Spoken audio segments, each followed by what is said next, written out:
You're listening to the Today's Conveyancer podcast, the leading source of information for residential property lawyers in England and Wales. Don't forget to subscribe and sign up to our free newsletter at todaysconveyancer.co.uk. You can also follow us on LinkedIn and Twitter. Hello, welcome along to the latest Today's Conveyancer podcast. Today I'm chatting with a brand, I suspect, that is very, very familiar to many of our listeners, but in its current form is very different from how they might imagine it. It's QualitySolicitors, a trailblazer from the 2010s, re-energized, I suppose, in its current incarnation, with Richard Skelley and Toria Browning at the helm. Richard, CEO, and Toria, COO. It's great to have you both on the podcast. Thanks very much indeed for joining. No, thanks for inviting us, David. It's a pleasure to be here.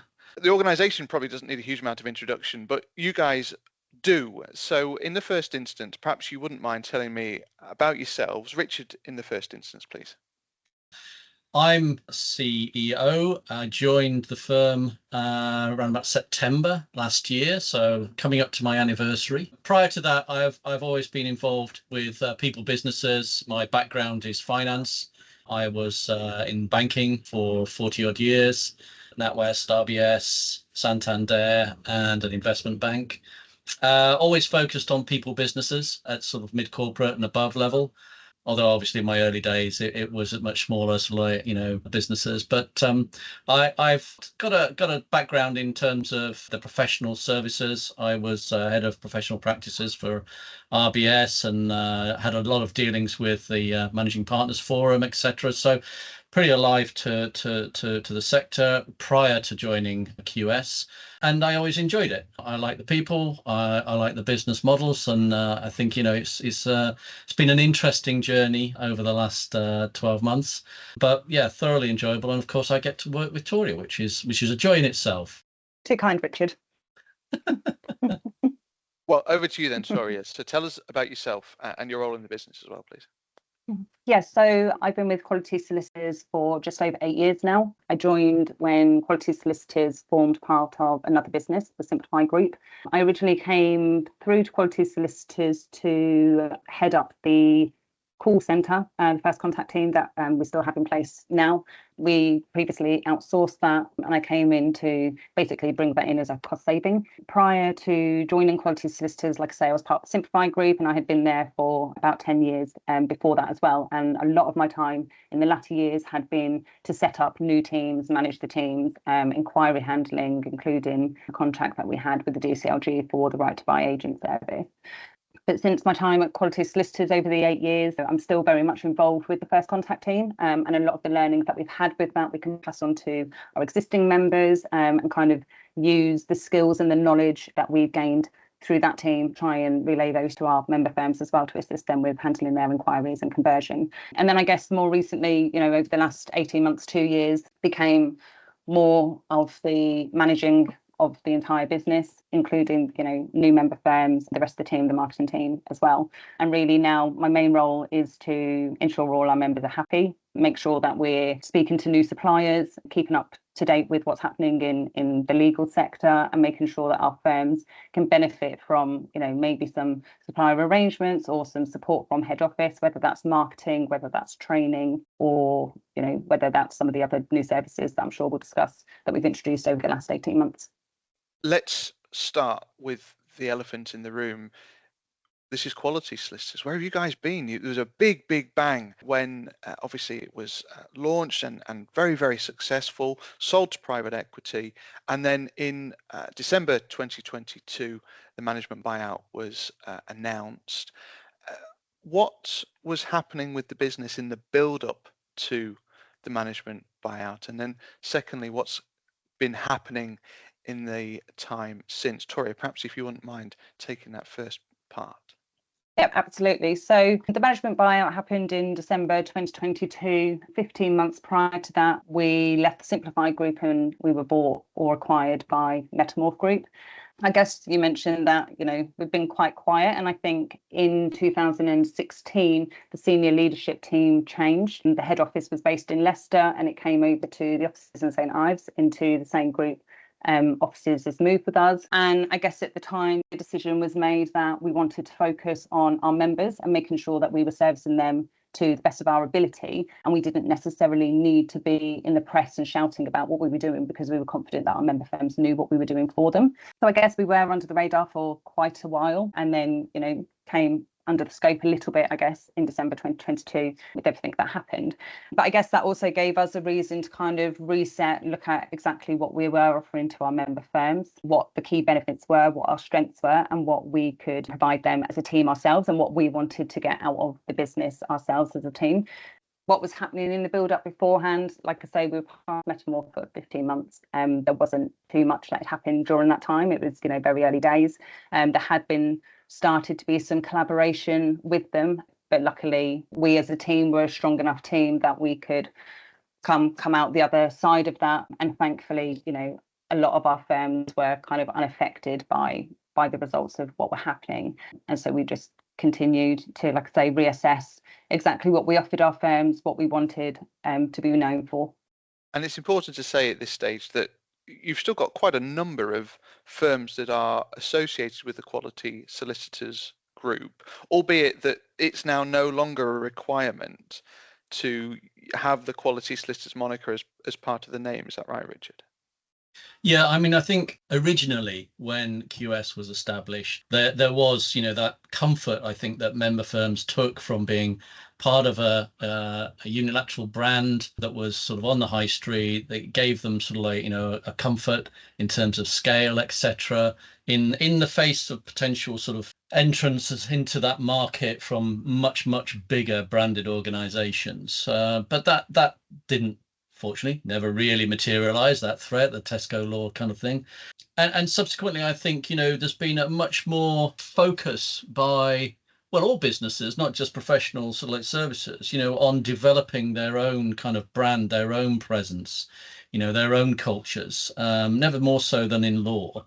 And we've embraced that. And whilst there are a number of our firms that actually still carry the Quality Solicitors brand, they're very happy to do so. In fact, particularly loyal to do so. For new members, that's no longer necessary. In fact, we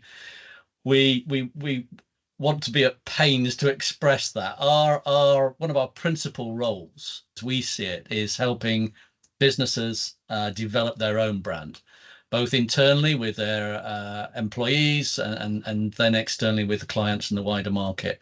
That's where our skill sets lie in terms of our marketing and online sort of like services that we can provide. And so, yeah, it's absolutely no longer a requirement at all. If somebody wants to do it, then we don't have any objection, clearly, but more than happy for us to support and take members without that requirement at all. So if Quality Solicitors, when it was launched, was set up to tackle this lurking threat of Tesco Law in the wake of the Legal Services Act and Alternative Business Structures Act and all that scene, that, as you say, doesn't really seem to have materialised in the way that it might have been anticipated it was going to. What is QS all about here in the here and now? How much does it still reflect the original intentions of the original business, and what's different now? Well, I guess the principal focus remains the same, which is to support independent regional law firms, right? It's to give them the resource and support to be able to compete effectively in what is a highly competitive market. There are an awful lot of small lawyer organizations, small sort of like firms that are trying to sort of like survive in a very, very tough environment. I mean, it's tough for any business, but it seems to be particularly tough for lawyers, with the increasing threats of regulation, with sort of like the way that sort of like, that particular area of operation has grown more intense, and it's difficult for small firms to make sure that they're operating in line with the requirements of their regulatory body, that they're still keeping a pace with the technology changes that are happening. AI clearly being one of them, which is bandied about regularly, but in reality, probably not as scary as many people think.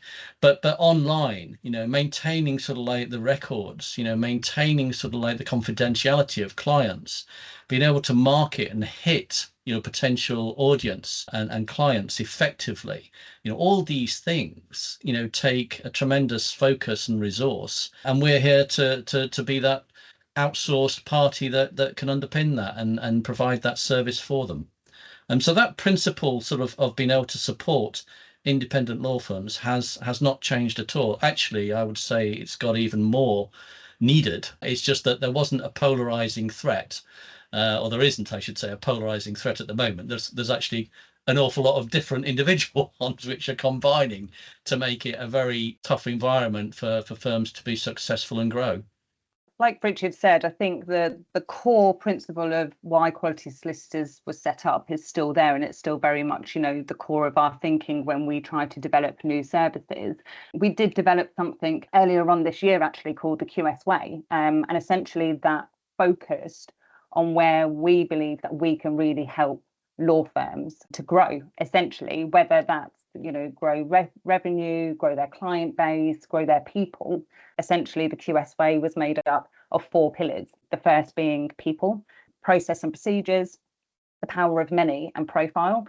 QS is really strong in being able to support the law firms in those 4 areas. We've talked about people quite a bit, and we say that people, play a crucial role in a law firm. Without your people, you can't run the firm. And so we really wanted to embrace and enhance the experience, I guess, that employees have while working in a law firm. So we are looking at a people management system, we're looking at employee engagement, we're looking at employee experience, and we're helping the firms to develop this.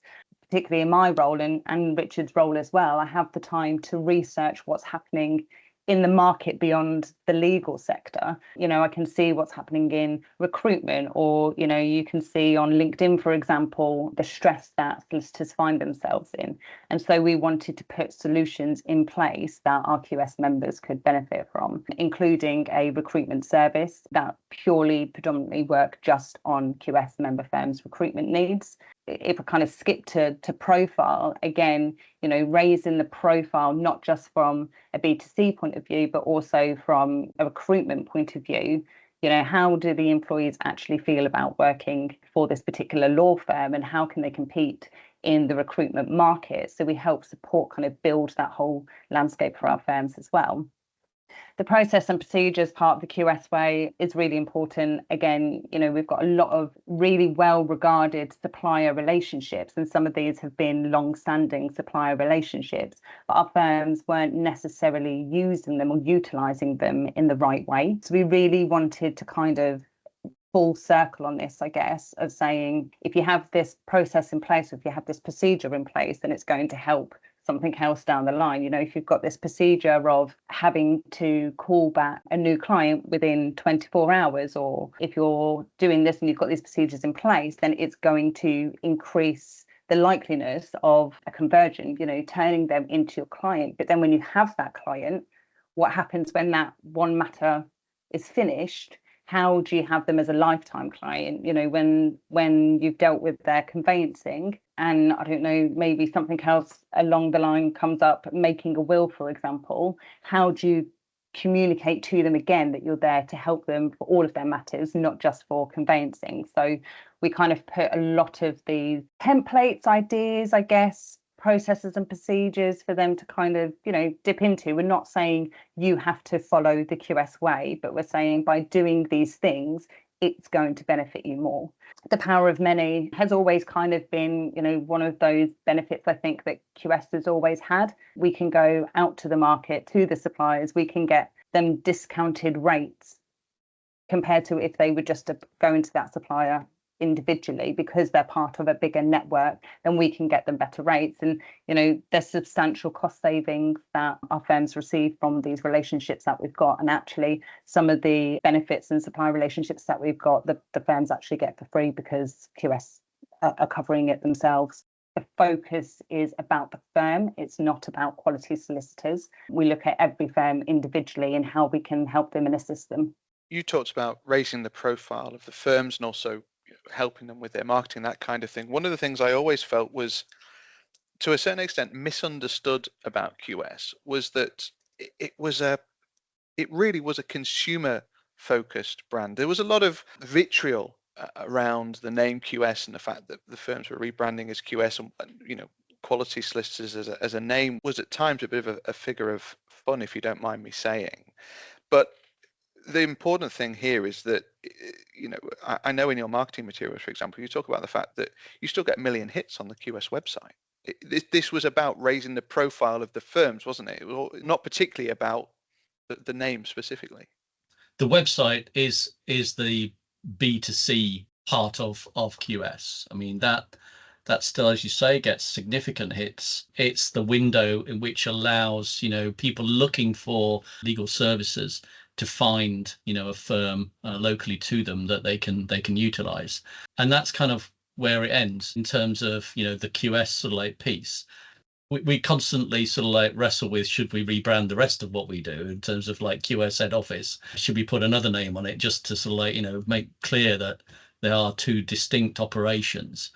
But yeah, not come up with a better one so far. Answers on a postcard. And I think it's important actually with the website as well. It kind of is the heartbeat of quality solicitors from a consumer point of view. Like you say, we get over a million visits annually to the website, but it's not just about, getting the hits or getting the inquiries. When we're talking about raising profile, it's fine to have this really well-established website, but essentially before anybody's going to make a decision, and we've done this with our consumer research that we did maybe about 15, 18 months ago, people are going to look around, they're going to look at the profile of the solicitor before they make a decision. It doesn't always come down to price. And so when we're talking about the profile of our firms, whether they're on the Quality Solicitors domain, whether or not we're managing their website, we're also looking at their social media, we're also managing their reviews. It's about how they look overall, not just how easy they are to find.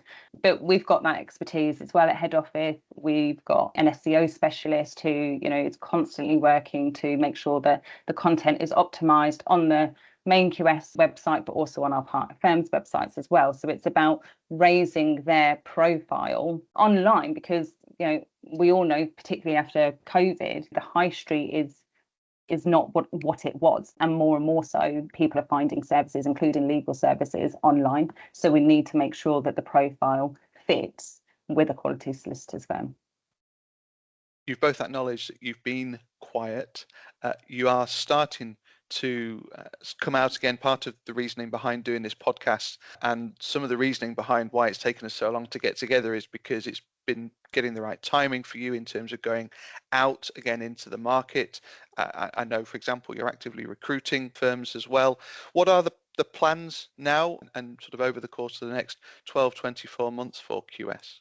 Yeah, so as you say, we feel we've got, frankly, a superb offering now, which new firms can review, and we will tailor a membership solution for them as and when their business needs it.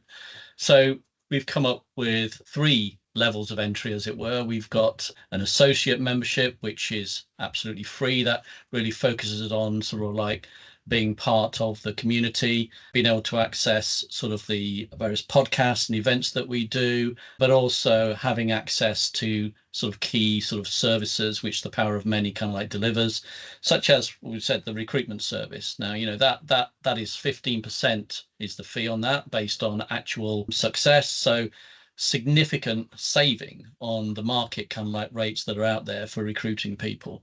And so that's just one simple example there where we know that actually what they're going to get access to is immediate benefit. Then we've got our Aspire membership, which is kind of like I guess full member light, I would sort of like say. So there's more access to services through that, roughly about £500 a month. So again, not a huge kind of massive cost for people, but again, it does allow people to get access to other services at a discounted rate if they want them. So it's well worth doing. And then last but not least, the full membership, where basically there is an absolute whole host of services that they get as part of that, including sort of like the marketing support, training, etc. And it's just well worth a firm, no matter what their kind of size or business kind of like, journey they're on. We will happily work with established sort of like marketing departments within firms, or we'll actually be the marketing department for a firm. It's really, a case of getting to know what a firm is looking to achieve, what their plans are, and then we genuinely wish to help them succeed in that area. So it's a lot more, I think, now flexible as a proposal than it was. Membership, as I say, can be tailored, and the level of individual sort of like services and attention that we pay to a firm is now substantially improved from the historical kind of base that it started with. Going forward, there's just more to come. We're, as I said, launching a new training platform. We've spent a lot of time trying to find that. We've partnered up with a new supplier now, TPA. We're delighted with them. They're sort of innovative. The content of the training is absolutely best in class. We're very excited to get that into our members. Further down the line, we obviously want to grow bigger and better. At its height, the business had over 200 plus firms, it was a significant size. We're no longer as big as that. We still got sort of like over 100 sort of sites around the country, but we clearly want more, because our research proves that customers of our clients are looking for, services within, say, a 5-mile radius of where they live. So consequently, we want a denser network so that we can actually service those clients. We'll be adding more suppliers, more relevant suppliers. We're going to have an IT helpline sort of support network set up soon. It's not something we've done in the past, but I think, the use and the importance of technology within firms, well, any business, is getting to that point where it's actually critical, and therefore getting access to expert support to help you decide right at the outset, what actually do you need to run the business, not just now, but for the future proofing of the business. So you're not having to sort of like, get a whole scale new platform every sort of like 3 years, but what happens, what bits do you actually need? What are you going to get the training for? And that kind of thing is where we're going, so that we can give people, best in class support and services as their business grows. And it certainly always used to be the case that firms had a fairly tight geographic, didn't they? Is that still going to be the case? Yes, we still have kind of the territories, I guess, of each of the firms, particularly for a full member. Typically, they're the ones that are going to be getting the inquiries through our website. In order for fairness, I guess, more than anything, so that there isn't a conflict, we will still look for those territories and still give those territories out to new members. And we know, or have at least identified a number of areas where we know that we're still getting inquiries, or we get inquiries for whatever reason in those areas, and we haven't got a member at the moment. So they will probably be kind of our focus, because we want to make sure that we can service them. But also, it's a benefit to the firms if we can help them from the get-go start to get inquiries coming through to them. I guess if we're going to summarise the discussion here, there's an element of this where, and I hope you don't mind me saying, there's a misconception.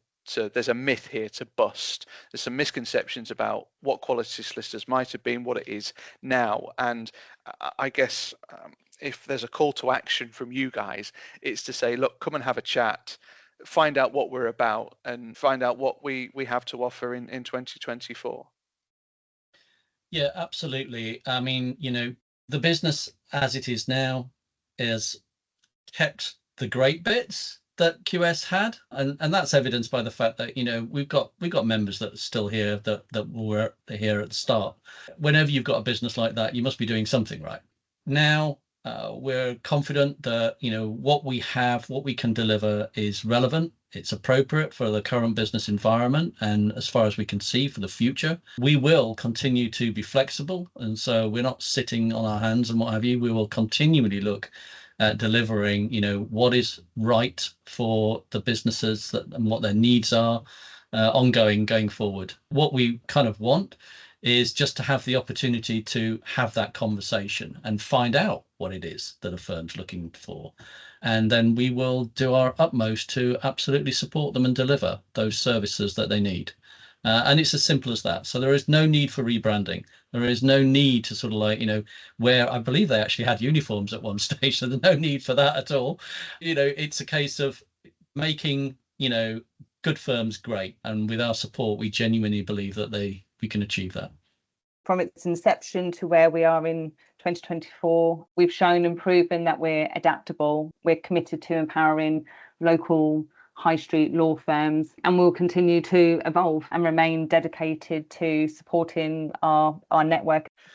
Well, it's been great to have you both on the podcast, of course, sharing some of your thoughts and insight into what's been happening over the past few years. And, from me personally, I wish you all the very best with the relaunch, I suppose, if there's a word for it, over the course of the next few months and years. So thank you very much indeed for joining the podcast, Richard.